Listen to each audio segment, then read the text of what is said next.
Hello guys, मैं हूं विजय और आप देख रहे हैं आपका अपना यूट्यूब चैनल विजय सर। दोस्तों, आज हम बात करने वाले हैं एक पोयम की जो रॉबर्ट फ्रॉस्ट द्वारा लिखी गई है। उस पोयम का नाम है fire and ice. Fire and ice की बात आज हम इसलिए कर रहे हैं क्योंकि यह एनसीईआरटी की सिलेबस 10th में शामिल किया गया है और यह कई टीचिंग एग्ज़ाम जैसे टीजीटी और पीजीटी लगभग हर स्टेट के एग्ज़ाम में पूछा जाता है और इसका सिलेबस नेट और सेट में भी रखा गया है।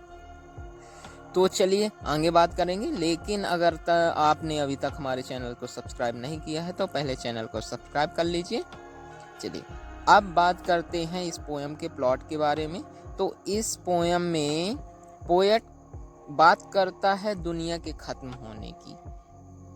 पोएट कहता है कि दुनिया दो तरीके से खत्म हो सकती है, एक आग से खत्म हो सकती है और एक बर्फ से खत्म हो सकती है, यानी कि फायर एंड आइस। यहाँ पोएट ने मेटाफर का यूज किया है, यानी कि किसी चीज़ से किसी चीज़ की तुलना की गई है।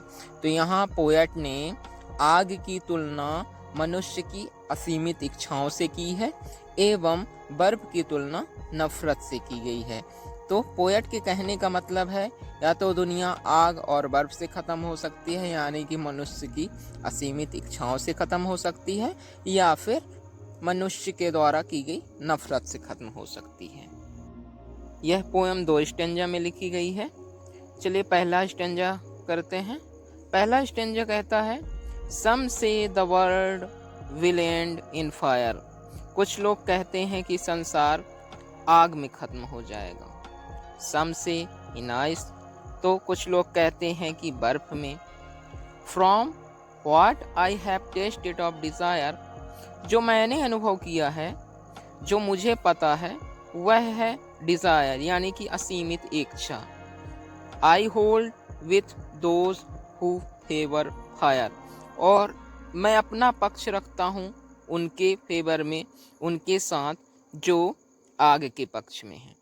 तो इस स्टेंजा में पोएट कहना चाहता है कि दुनिया दो तरह से ख़त्म हो सकती है, एक तो फायर से यानी आग से।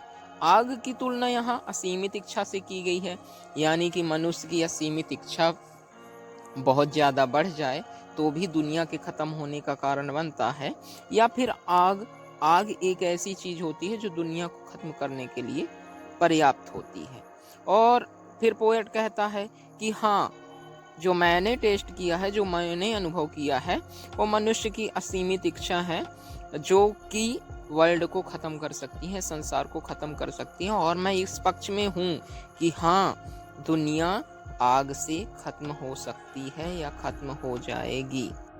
दूसरा stanza, but if it had to perish twice, यदि दूसरी बार इसे ख़त्म होना हो, I think I know enough of hate, तो मुझे लगता है, मुझे पता है कि पर्याप्त है नफरत खत्म करने के लिए। To say that for destruction ice is also great and would suffice, और तबाही लाने के लिए आइस पर्याप्त है और बहुत बड़ी है दुनिया को ख़त्म करने के लिए। तो इस स्टेंजा में पोएट कहता है कि अगर दुनिया को दूसरी बार ख़त्म होना हो तो वह व्यक्ति के नफरत द्वारा ख़त्म हो जाएगी, जिसकी तुलना पोएट ने आइस से की है। जिस प्रकार से अगर दुनिया में बर्फ ही बर्फ जम जाए तो पूरी पृथ्वी खत्म हो जाएगी कुछ दिन बाद, उसी प्रकार से जिस प्रकार से व्यक्ति नफरत, एक दूसरे से नफरत करे तो उस नफरत से दुनिया खत्म हो जाएगी। तो गाइस, अभी तक हमने बात की पोएम के बारे में। अब हम जान लेते हैं कि इस पोएम से किस प्रकार के क्वेश्चंस आते हैं। तो पहला क्वेश्चन आ सकता है कि fire and ice is written by, fire और आइस किसके द्वारा लिखी गई? तो यह लिखी गई है रॉबर्ट फ्रॉस्ट के द्वारा। दूसरा क्वेश्चन है, फायर इज सिंबल ऑफ, आग किसका प्रतीक है? तो आग प्रतीक है डिजायर का, यानी कि मनुष्य की असीमित इच्छाओं का। तीसरा question, ice is symbol of, बर्फ किसका प्रतीक है? तो बर्फ प्रतीक है मनुष्य की नफरत का, यानी कि हैट्रेड का। चौथा क्वेश्चन आ सकता है, which figure of speech is used in this poem, इस पोएम में कौन सी फिगर ऑफ स्पीच का यूज़ किया गया है? तो इस पोएम में यूज़ किया गया है मेटाफर का। दोस्तों, आज की हमारी वीडियो आपको कैसे लगी नीचे कमेंट करके ज़रूर बताएं, और यदि अब तक आपने चैनल को सब्सक्राइब नहीं किया है तो चैनल को सब्सक्राइब कर लें। आज की हमारी वीडियो यहीं ख़त्म होती है। मिलेंगे अगले वीडियो में, तब तक के लिए बाय बाय, नमस्कार।